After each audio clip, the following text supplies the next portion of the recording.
Raptor execution tool വെച്ചിട്ട് find the largest of two നമ്പേഴ്സിൻ്റെ അൽഗോരിതത്തിൻ്റെ ഫ്ലോ ചാർട്ട് വരയ്ക്കാൻ വേണ്ടി പോവുകയാണ്. അൽഗോരിതം ആണ് ഇവിടെ തന്നിരിക്കുന്നത്.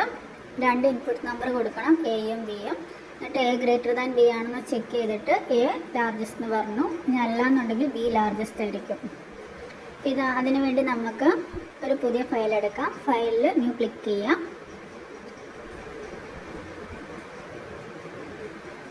ഇപ്പോൾ ഓൾറെഡി ഒരു ഫയൽ ഉള്ളതുകൊണ്ട് സേവ് ചെയ്യണമെന്നാണ് ചോദിച്ചത്. അപ്പോൾ പുതിയ ഫയൽ വന്നു. ഇനി അത് നമുക്ക് ഒരു പുതിയ പേരിൽ സേവ് ചെയ്യണം. ലാർജസ്റ്റ് എന്ന് പറഞ്ഞാൽ സേവ് ചെയ്യാൻ വേണ്ടി പോവാണ്. അപ്പോൾ നമ്മുടെ ഫയലിൻ്റെ പേര് ലാർജസ്റ്റ് എന്നാണ്. ഓൾറെഡി ഞാൻ പറഞ്ഞിട്ടുണ്ടായിരുന്നു സ്റ്റാർട്ടും എൻഡും അതിനകത്തുണ്ടാവും. നമുക്ക് ഫസ്റ്റ് ഇൻപുട്ടാണ് കൊടുക്കേണ്ടത്. അപ്പോൾ അതിനു വേണ്ടി ഞാൻ ഇൻപുട്ട് സിമ്പിൾ ക്ലിക്ക് ചെയ്തു. അപ്പോൾ ഇൻപുട്ട് ക്ലിക്ക് ചെയ്തു. ഇനി എവിടെയാണോ വേണ്ടത് അവിടെ ചെന്ന് ക്ലിക്ക് ചെയ്യാം. അപ്പോൾ ഇൻപുട്ട് സിമ്പിൾ അതിൻ്റെ ഇടയിൽ വന്നു. മൗസിൻ്റെ റൈറ്റ് ഞെക്കും എഡിറ്റ് ഓപ്ഷൻ ഉണ്ട്. അവിടെ നമ്മൾ ഇൻപുട്ട് നമ്പർ 1 ഫസ്റ്റ് നമ്പർ നമ്മൾ കൊടുത്തു. അതിൻ്റെ വാല്യൂ ഞാൻ എയിലേക്കാണ് അസൈൻ ചെയ്തിട്ടുള്ളത്. ഡൺ കൊടുത്തു. ഇനി നമുക്കറിയാം രണ്ട് നമ്പർ വേണം ചെക്ക് ചെയ്യാൻ വേണ്ടി. അപ്പോൾ സെക്കൻഡ് നമ്പറിന് വേണ്ടി ഇൻപുട്ട് സിമ്പിൾ ഒന്നും കൂടി ക്ലിക്ക് ചെയ്തു. ഇൻപുട്ട് നമ്പർ 2 കൊടുത്തു. അത് ഞാൻ ബി എന്ന് പറഞ്ഞ വേരിയബിളിലേക്ക് അസൈൻ ചെയ്തു.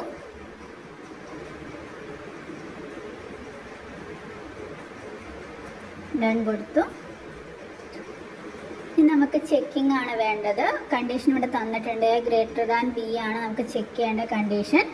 അത് ട്രൂ ആണെങ്കിൽ എസ് ആണ് റിസൾട്ട് ഉണ്ടെങ്കിൽ എ ലാർജസ്റ്റും നോ ആണെങ്കിൽ ബി ലാർജസ്റ്റ് എന്നും വരണം. അപ്പോൾ അതിനു വേണ്ടി നമ്മൾ സെലക്ഷൻ്റെ സിമ്പിളാണ് സെലക്ട് ചെയ്യുന്നത്. അത് ക്ലിക്ക് ചെയ്ത് വെച്ചു. ഞാൻ ഡയമണ്ടിൻ്റെ ഉള്ളിൽ റൈറ്റ് ക്ലിക്ക് ചെയ്യുക. അതിൽ എഡിറ്റ് ഓപ്ഷൻ ക്ലിക്ക് ചെയ്തിട്ട് നമ്മുടെ കണ്ടീഷൻ എന്താണോ അതിവിടെ കൊടുക്കുക.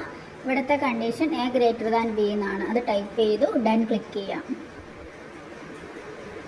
സെലക്ഷന് രണ്ട് റിസൾട്ട് ഉണ്ട്, യെസ്സും ഉണ്ട് നോയും ഉണ്ട്.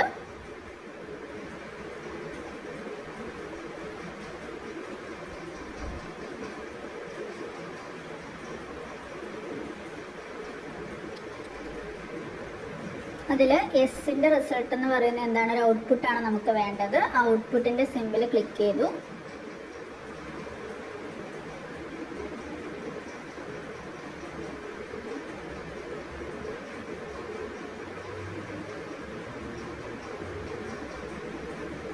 ഔട്ട്പുട്ടിൻ്റെ സിമ്പിൾ ക്ലിക്ക് ചെയ്തിട്ട് എസിൻ്റെ അവിടെ കൊണ്ടുപോയി വെക്കുക.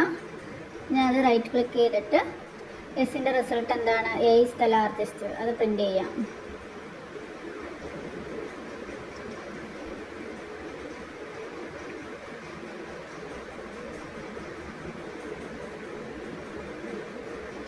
ഡൺ കൊടുക്കുക. ഇനി നോയുടെ റിസൾട്ട് അവിടെ ഔട്ട്പുട്ട് സിമ്പിൾ കൊണ്ടുപോയി വെക്കുക, നോയുടെ അവിടെ.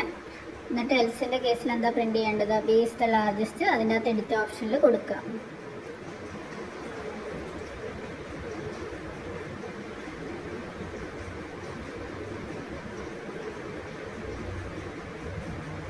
ഇവിടെ നമ്മൾ സെലക്ഷൻ ടൂൾ വെച്ചിട്ടാണ് ആ കണ്ടീഷൻ നമ്മൾ ചെക്ക് ചെയ്തു. രണ്ട് റിസൾട്ടും രണ്ട് ഔട്ട്പുട്ടായിട്ട് പ്രിൻ്റ് ചെയ്തു. അതോടെ നമ്മുടെ ഈ അൽഗോരിതം സ്റ്റോപ്പായി. നേരെ എന്ത് സെക്ഷനിലേക്ക് പോകും, എൻഡിലേക്ക് പോകും. ഇനി നമുക്കത് റൺ ചെയ്യാം. അപ്പോൾ അതിനു വേണ്ടി റണ്ണാണ് ഞാൻ ഇവിടെ ക്ലിക്ക് ചെയ്തിരിക്കുന്നത്. ഫസ്റ്റ് നമ്പർ ഗെറ്റ് എയുടെ വാല്യൂ നമുക്കിവിടെ തന്നിരിക്കുന്നത് എത്രയാണ്, 15 ആണ്. അത് നമ്മളിവിടെ കൊടുത്തു.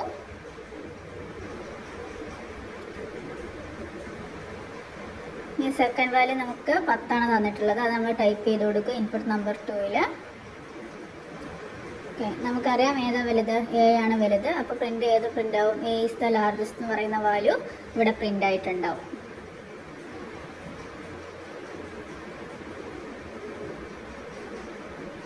അപ്പം ഇപ്പം നമ്മൾ ചെയ്തിരിക്കുന്നത് ലാർജസ്റ്റ് ടു നമ്പേഴ്സിൻ്റെ ഫ്ലോ ചാർട്ട് വരയ്ക്കുന്ന രീതിയായിരുന്നു. അപ്പോൾ അൽഗോരിതത്തിന് തന്നിട്ടുണ്ട്. അൽഗോരിതത്തിൻ്റെ കറസ്പോണ്ടിങ് ഫ്ലോ ചാർട്ടാണ് നമ്മളിവിടെ വരച്ചിരിക്കുന്നത്.